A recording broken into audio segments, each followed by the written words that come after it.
You've all seen Saving Private Ryan, right? That brutal 20-minute opening at Omaha Beach that made you watch through your fingers? Well, here's something that'll blow your mind. What Spielberg showed you was actually the PG-13 version of what really happened. June 6, 1944, D-Day. The largest amphibious invasion in human history kicks off. But the Allies didn't just bring bullets and tanks. They brought the most elaborate con job ever pulled on a military superpower. We're talking inflatable armies, crossword puzzle leaks, and yes, even floating corpses used as fake spies. Today, we're diving into the real story behind Normandy that's somehow crazier than any Hollywood script. And if you click away now, you'll regret it like Rommel regretted taking that vacation right before the invasion. Let's dive in. Picture this. You see a massive tank sitting in a field. Two soldiers walk up, grab it by the sides, and lift it over their heads like a beach ball. Why? Because it's literally made of rubber and canvas. This was the heart of Operation Fortitude, the crown jewel of Allied deception that completely fooled Hitler.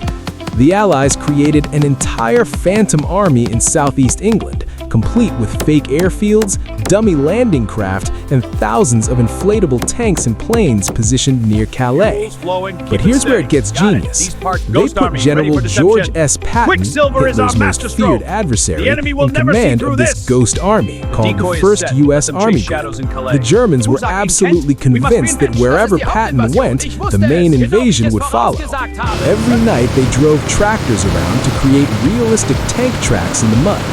German reconnaissance planes flew overhead, took photos, and completely swallowed the bait, while Hitler kept massive forces stationed at Calais waiting for an attack that would never come. The real invasion force was heading 200 miles west to Normandy. Think about that. The largest military operation in history succeeded partly because of the world's most expensive balloon art project. But even the best deception means nothing if Mother Nature doesn't cooperate. And in early June 1944, she was throwing an absolute tantrum. The English Channel was a nightmare. Storms, massive waves, zero visibility. Everything that could go wrong with the weather was going wrong. Eisenhower had already postponed once. Hundreds of thousands of seasick troops were loaded onto ships, and the invasion window was rapidly closing. Then, meteorologist Captain James Stagg made the call of his life. He predicted a brief 36-hour window of calmer weather starting June 6th. It wasn't perfect, but it was just good enough. Spin the wheel. Eisenhower took the gamble and gave the order that changed history. Okay, let's go. Meanwhile, German commanders were so confident the weather was too terrible for an invasion that many had left their posts. Rommel himself was literally at home in Germany celebrating his wife's birthday when the invasion began. But here's where things get absolutely bizarre. In the weeks before D-Day, the London Daily Telegraph's crossword puzzles started featuring some very suspicious answers. Overlord, Neptune, Utah, Omaha, all top-secret code names for the invasion. British intelligence went ballistic. They hauled in the puzzle creator, a mild-mannered schoolteacher named Leonard Daw, convinced he was a German spy. They interrogated him intensively, searched his house, investigated his entire background. The conclusion? Pure, mind-blowing coincidence. Decades later, they discovered that soldiers stationed near Dawes' school had been casually using these code words. His students overheard them, and he unconsciously incorporated them into puzzles. At the time, it was one of the most terrifying coincidences in military history. Despite all the deception, despite the weather miracle, despite everything going according to plan, Omaha Beach became hell on earth. The intelligence was catastrophically wrong. German defenses were far stronger than expected. The preliminary bombardment missed most fortifications. When American troops hit the sand, machine gun fire turned the surf blood red within minutes. The first wave suffered over 90% casualties in some units. Men used the bodies of fallen comrades as cover. Medics ran out of morphine within the first hour. The beach was supposed to be secured in 1 hour. It took nearly an entire day and cost approximately 2,400 American casualties. Veterans later described the water literally turning red. The phrase, "the sea ran with blood," isn't poetic exaggeration, it's survivor testimony. Even Spielberg's visceral opening scene, by all veteran accounts, couldn't fully capture the smell, the chaos, or the sheer scale of the carnage. Speaking of the movie, let's talk about the real story behind it. The film was inspired by Fritz Nyland of the 101st Airborne. When the Army discovered that his 3 brothers had all been killed in action within days of each other, the sole survivor policy kicked in. Fritz was pulled from combat and sent home. But here's the Hollywood-worthy twist. One of his brothers, Edward, wasn't actually dead. He'd been captured and was alive in a Japanese POW camp in Burma. The family didn't discover this until after the war ended. So the real story is somehow even more dramatic than the movie.